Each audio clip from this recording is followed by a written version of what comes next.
भारताची परिस्थिती अवस्था या काळामध्ये मोदींमुळे डरपोक उंदरासारखी झाली. इतक्या मोठ्या घडामोडी आशिया खंडात घडत असताना हिंदुस्थानच्या पंतप्रधानांनी काय करावं? टेलिफोन ऑपरेटरचं काम केलं. टेलिफोन ऑपरेटरचं काम केलं. काय?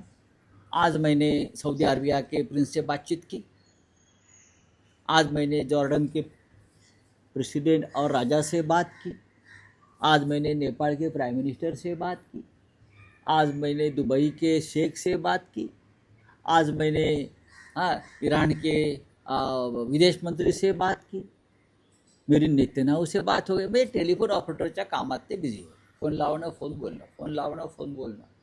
पण युद्ध थांबवण्याचं श्रेय कोणाला मिळालं? ते पाकिस्तानला मिळालं. याच्यावर तरी बोला. ज्या पाकिस्तानला जयशंकर आम्ही दलाल राष्ट्र नाही का बोलले? पाकिस्तानचा उल्लेख जेव्हा मध्यस्थता करत होते तेव्हा पाकिस्तान हे दलाल राष्ट्र आहे. पण त्या दलाल राष्ट्राला युद्ध थांबवण्याचं श्रेय ट्रम्पने दिलं. सगळ्यात आधी जयशंकरने राजीनामा दिला. तुम्ही आपल्या शत्रूला कमी लेखताय, लक्षात घ्या. सगळ्यात आधी जयशंकर सारखे जे माकडं आहेत हिंदुस्थानच्या कॅबिनेटमध्ये, सरकारमध्ये, त्यांना दूर केलं पाहिजे. त्यांच्यामुळे या देशाची नाचक्की झालेली आहे.